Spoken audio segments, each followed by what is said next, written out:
asked yourself this question? Why do I still feel like I'm not enough even when I'm doing so much? My guest, Rebecca Olson, is an international life coach and podcast host who helps career-focused parents release overwhelm, reclaim their confidence, and create true life balance from the inside out. Welcome to Break Free from the Burnout. I'm your host, Dr. Anastasia Chopelas, physicist turned energy healer. I'm here to help you make the quantum shifts to release the hidden blocks to your success. Your next breakthrough starts now. Known for her straight talk wisdom, bold earrings, and deeply practical approach, Rebecca teaches real success begins with one powerful truth. You are already enough. So Rebecca, welcome to the show. I'm so happy you're here. Grateful to be here. Thanks for having me. Before you became known for helping ambitious working moms feel confident and balanced, there was a moment or maybe a season when you felt overwhelmed or not enough. Can you take us back to that time and share what was really going on for you? Yes, absolutely. So I go back to when I was pregnant with my daughter. So I have an 11-year-old daughter and I have an 8-year-old son, but it was really my daughter that started what I now call the motherhood identity crisis.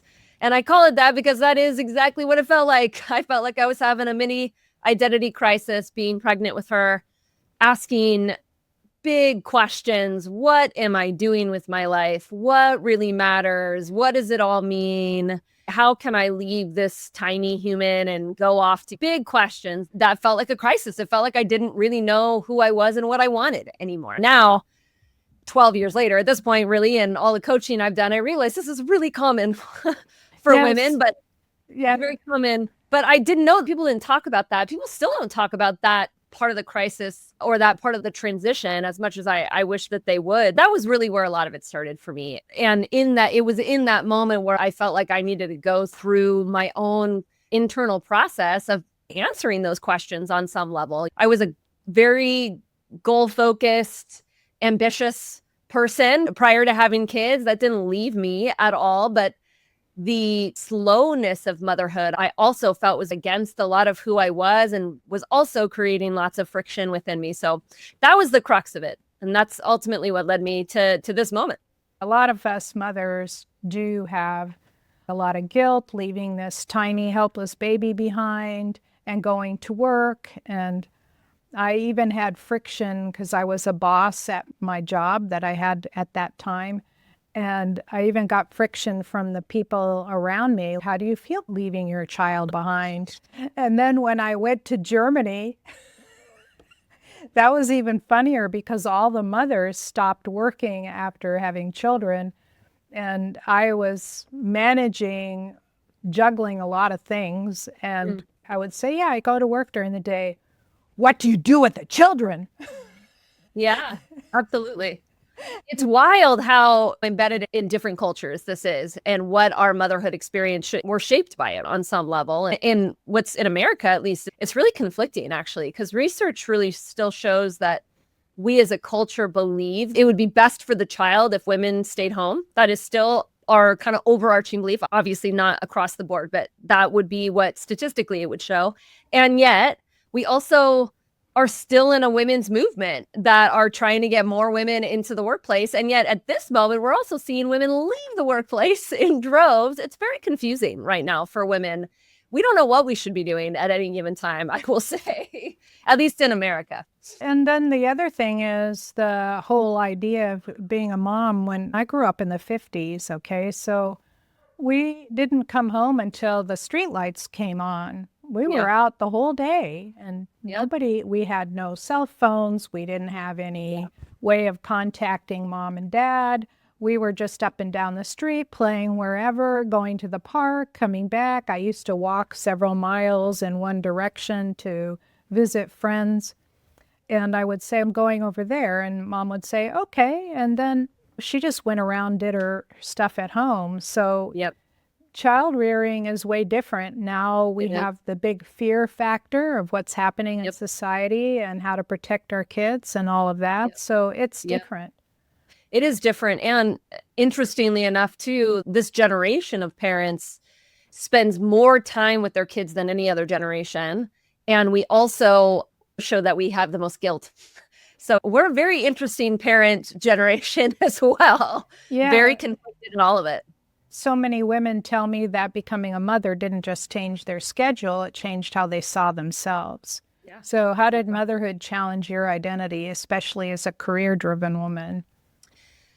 Yeah, if I was going to leave my daughter to go away for 8+ hours a day, that trade-off needed to feel really worth it to me. And that is where at what I was doing when I had her, that I knew for sure was not what I wanted to be doing at that time. I was in high-level event management. I was hosting 20,000 person events, that sort of thing. Wow. I was good at it.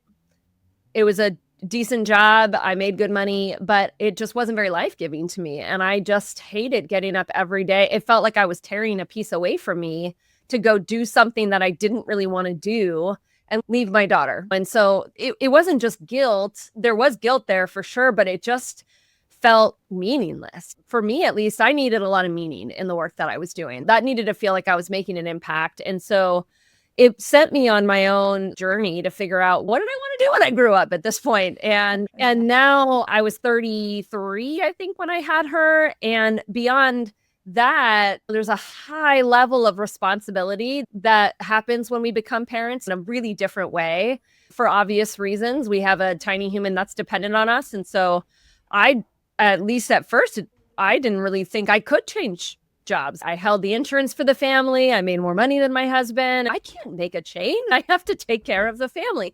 And that was the reality, but that was also a big limiting belief that I had to push through in order to get me to a place that I was really enjoying the work that I was doing eventually, and still providing for my family too. Yeah. While I was living in Germany, and even now, like, my son is the caregiver who stays home. Yeah. While my daughter-in-law has the much higher paying job. So was that ever a consideration? Not at that time. I think we live in one of the most expensive zip codes in the country, and it was not going to be a possibility for both of us not to be fully employed. And so that's never been our reality, unfortunately. I know that if I lived almost anywhere else in this country, I could probably do that, or one of us could be home, or could have at that time, but that is certainly not where we're at now. Yeah, I know. If we live in any big city, especially in California, like we both do, it's not affordable. It's really not. The modest homes down our street, the minimum they go for is 1.4 million. So it's kind of hard to afford. Where I was living when we had the kids, that was very similar. Yeah. I think I let some of those things hold me back, though, from being able to make some decisions for myself about what was really life-giving to me. Because that was ultimately the question I was asking myself, is what is life-giving to me? What matters to me? What's going to get me to not only get up in the morning with joy, but also leave my daughter and not feel any guilt, because I know that I'm going to the thing I want to go to, and that feels good to me and it feels aligned to me. That sent me on this self-discovery journey where I really dug into in a lot of different ways, from books to some small groups I was a part of to some mentorships. I really went on about a year's self-discovery journey to answer some big questions for myself. Why am I here? What really matters to me? What brings me joy? What parts of my jobs of my past do I really like? It was really a lot of internal data that I was collecting about myself in this new season of life to help me determine what might be next. Yeah, exactly. I spent 11 years in educating myself to get to become a full-blown scientist. So giving that up was really tough for me. So I did eventually give it up because it got to a point where it did not give me joy anymore. It did in the beginning, but then later, not so much. So you talk about a lot about the not enough narrative from your own experience. Where does that belief usually come from for working moms, and how does it quietly shape their decisions, their energy, and sense of self-worth? Yeah, I think about not enoughness, which comes up within every client relationship that I have at this point. It is just a narrative, unfortunately, that is somewhat embedded in a woman's mind for cultural reasons, familial reasons, who knows? We could go into the background behind that. But ultimately, here we are with women that constantly feel this need to prove themselves because they're not feeling like they're enough in some way, or this constant narrative that tells them they should be doing more, which is just another version of that, right? I'm not doing enough on some Right. level. There's a dichotomy. I'm a mom and I want to work. And where does that all fit in? How do you dovetail that into a life worth living?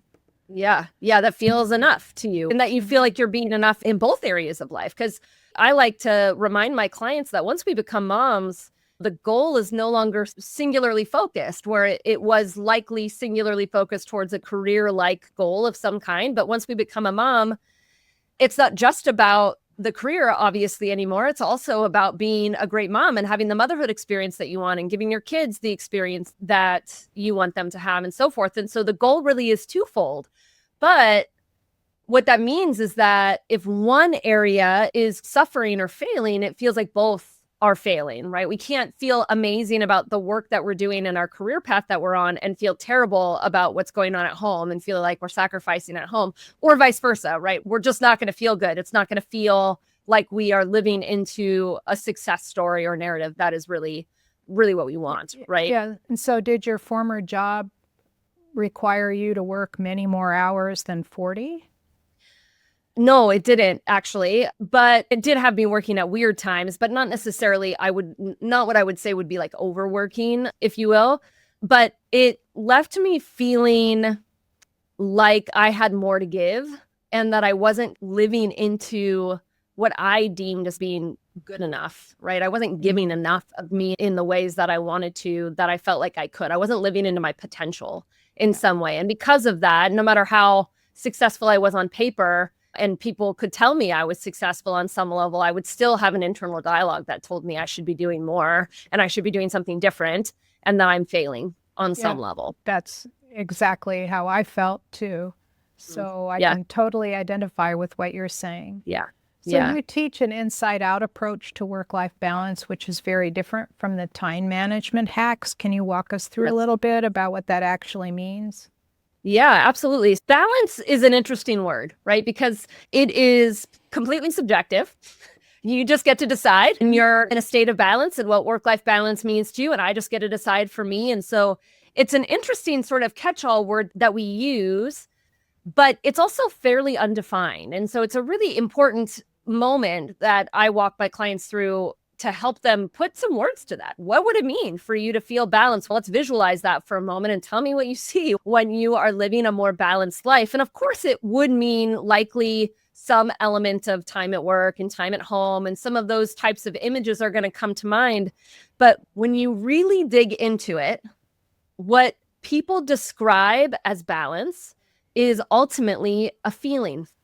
Yes. We want to feel balance. That's even the words we say, right? I want to feel more balanced in my life, as if balance was actually an internal state, because that's what a feeling is, right? It's an emotional state.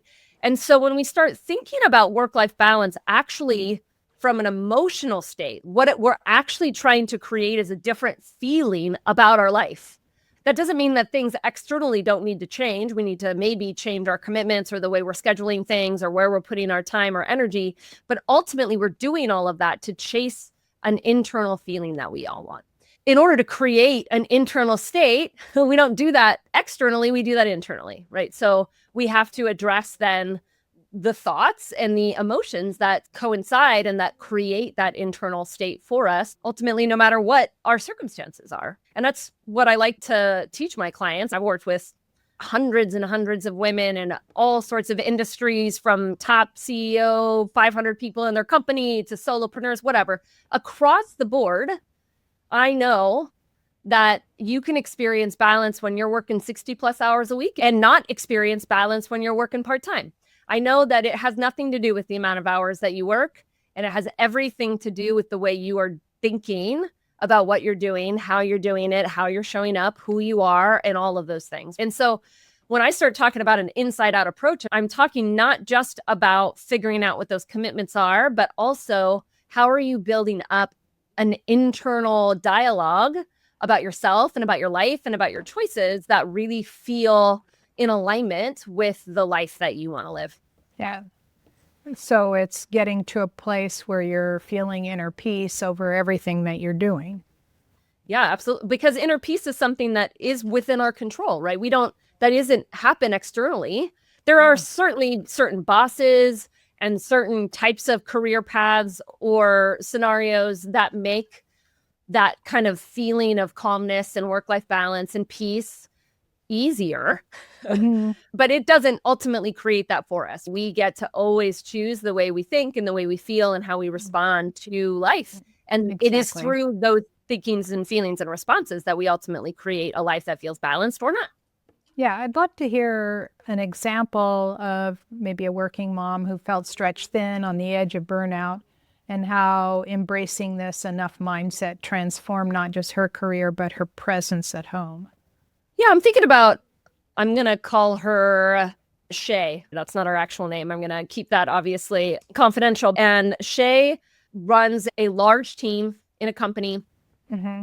She's got many people underneath her. And when we started working together, she was in the kind of job that she is still currently in a job that requires a lot of hours of work and a lot of thinking time at work. Mm-hmm. And so when she came to me, it was this experience of I really don't think that it's possible for me to experience balance in this job. There just isn't enough hours in my day. It was the narrative that she had. Because also in her mind, being a great mom was being very similar to the mom that she grew up with, which was a stay-at-home mom. Yeah. And so her version of good mom or good enough mom was very much dictated by what she had learned. And so the fact that she wasn't the primary person that made lunch for her kids or took her kids or picked them up every day, or the fact that she was not going to be able to make every kid recital at school or whatever it is. She was going to make some of these things. It wasn't as if she was absent from those things, but she was going to have to pick and choose in order to stay focused in what she was doing career-wise, which was also very meaningful to her. And so over the course of our time together, we really had to start pulling apart ultimately some of the narratives that she had about what's a good mom. What does that even mean to you? Do you really believe that? How would you like to define good mom moving forward? Does it really mean that you make their lunch every day? Does it really mean that you make a home cooked meal every day? It can if you want it to, but it doesn't seem like that narrative really serves you. Let's put some words to it. So we spent a lot of time putting words to what does success as a mom mean? What does success in her career mean? Because it no longer could mean work 80 hours a week as much as possible at every moment of the day. She was going to have to she was already making sacrifice in her career and in how much she was working in order to be with her family. But she wasn't feeling good about any of those choices. She was feeling like she was failing across the board, even though she was in a lot of ways making the same choices she would still make today. It was still like in alignment in a lot of ways, but her internal dialogue was telling her that none of it was enough. And she should be doing more across the board. I would listen and I would pull out a lot of these stories and a lot of these narratives, and then we would examine them and we would redefine for her in a lot of ways what good meant, what success meant, what balance meant, and starting to put words to that. And then ultimately learn tools to process her emotions in the moment, to redirect her thinking when it wasn't really in alignment with her new versions of success and the narratives that she wanted to live. And so I remember, we're still working together. We've been together for a while, but I remember there was a moment where she was going to take a 2-week vacation. She hadn't taken any vacation where she was off from her work since she had kids, which was probably at this point 4 or 5 years. She was so nervous about it. She was so nervous. And we prepped a lot on like, how do you really stay off? How do you redirect your mind? What do you need to do to really put those boundaries up?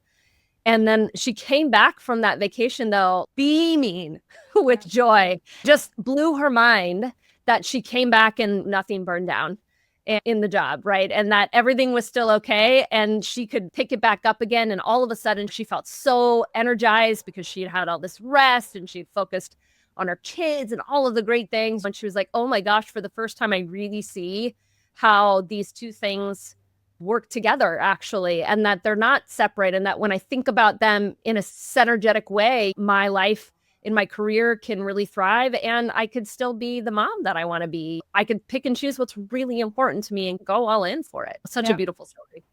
Yeah. Yeah, for me, just as it was, because I ended up being a single mom when my daughter was 9 and my son was 5. It was the connectiveness I had with them, like the rapport, the Yeah. ability to have deep conversations even Yeah. at that age. So they knew I was invested in their success and their life, Yeah. and that me going to work, and also I got very sick, me going to work and getting well was also in their best interest, was also that rapport we had in that conversation. Yes, absolutely. Yeah, so it's not like they don't have a say, they do. They absolutely have a say. Yeah. So if you talk to them, my daughter is like over there with my grandson. They stay here during the week and I go love it. home during Yeah. the weekend. Yeah. Yeah, I think it's important to have lots of open conversation about this. I have to circle around, not so much with my oldest anymore, but still definitely with my 8-year-old in earlier years with both of them. Why don't you pick me up, mom, from school like the other moms do? What are you doing? Or if for whatever reason I might have to, I don't Mhm. work late very often or work on the weekend. I pick and choose that every once in a while, but it becomes this conversation around why I choose what I do and why does it matter to me and to the family and how much I want them to pick a career path for them that's really life-giving and they love it. But I have a narrative that me being a working mom and doing something that I love is the best thing for them. Yes, And absolutely. I always said it's better to have a happy mom that's working and being away oh than an yeah, unhappy mom that's there the whole time going, ugh, I don't want to be a absolutely. full-time homemaker and Yep. mom. Yeah. But that's a narrative that for some women really has to be unwound. Like Yes. it isn't until we start to examine it and they realize that they are living by this belief that I should be spending all my time with my children. That's what makes me a good mom. Is more time with my kids makes me a better mom. And we have to really pick that apart. And there oftentimes I'll go, "Oh, really? Is that interesting? That's Yeah, such an interesting that's idea." Do you then believe that every stay-at-home mom is better than every working mom? And they're like, "Of course I don't." I'm like, "Well, that's kind of what you're telling me. Isn't that what you're telling me?" And they're like, they have to sit there and go, "I guess I am, and I don't really believe that. Now what do I do?" And we get to examine the way they're yeah, thinking. exactly. I watched what happened with the brilliant women that stayed home with their kids in Germany because most parents have maybe one, maybe two kids. Sure. There are no big families there anymore. Yeah. And I was watching this mom walk with her little son. He was about 2. She was just following behind him, and everything he did, she commented on it. Let him explore, let him be his own guy. But I think that's going in the opposite direction, that we need to feel like we have purpose beyond that. I do, but I also have met many women that always wanted to be home with their kids and that was the motherhood experience that they want and I want that for them. Yeah, Really ultimately I'm an advocate for women having more choice and less of societal pressure or pressure exactly. because we don't have enough childcare or whatever it might be. I just want women to feel like they can make that They're empowered li- choice if they want to be home right, they're or living not. their choice. I have a high school classmate who was brilliant and got her bachelor's degree, became a nurse, got married, had kids, and then stayed home. And now she has 10 kids. The youngest is now Wow. Yeah. like 25. The youngest is 25. So you can Oh my imagine goodness. she was in her Yeah. 40s. And she has, I don't know, over 20 grandkids, like a really huge family. Yeah. Yeah. And Yeah. when she goes, people have criticized me for that. I go, but it's what you wanted and it's what gives you joy. So, Yeah.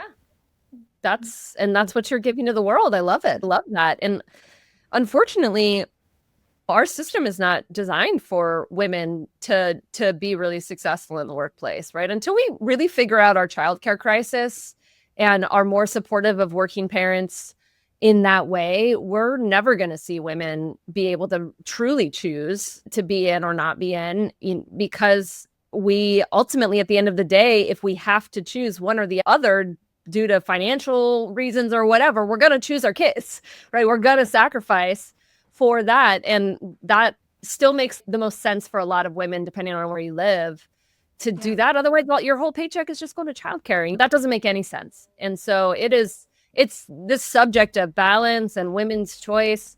All of it very much coincides with the childcare crisis that's happening in America. No Yeah, question. I absolutely agree. Yeah, they had to move She went to school in Chicago, and she and her husband were living there, and they couldn't deal with the city, and they couldn't really afford it, so they moved quite a distance away, and so they could live on a farmy area outside of Chicago. Sure. Yeah.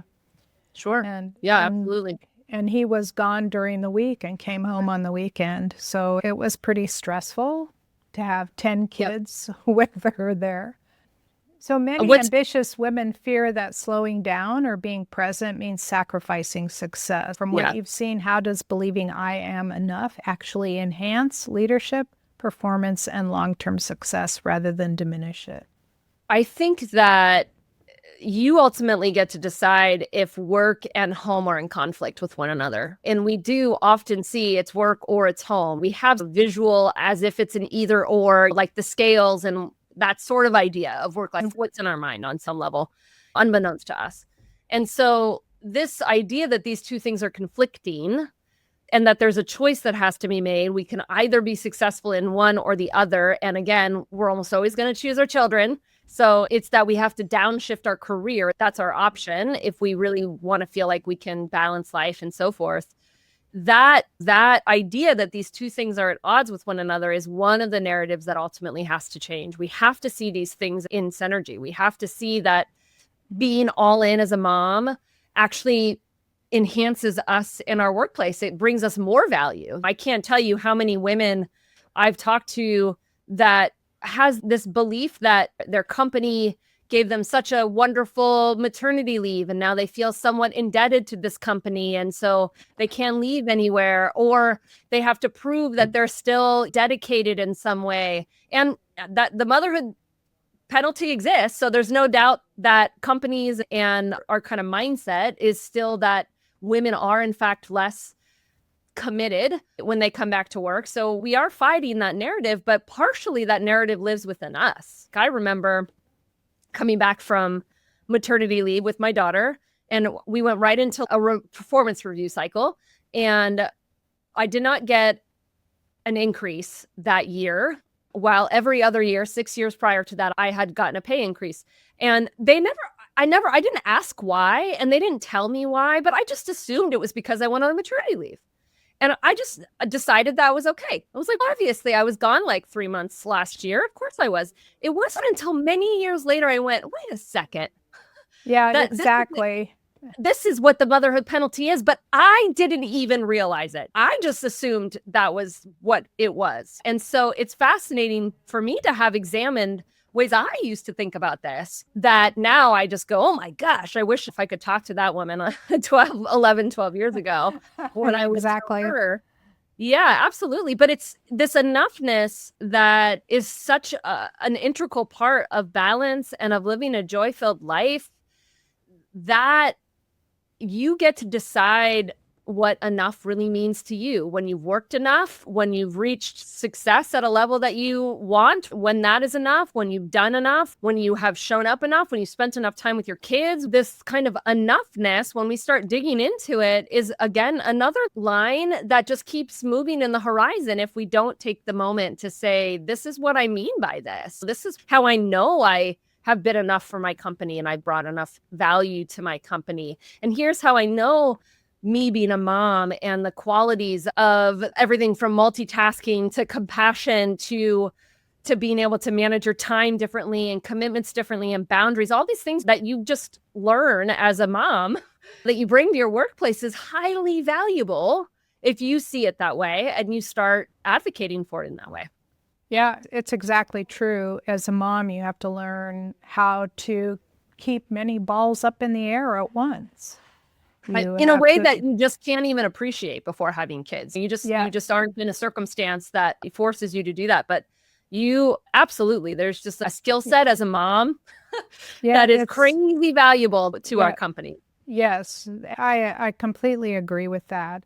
So you have a free offering for people. I can put the link on the show notes. So you have a free offering, and it's a daily Kickstart.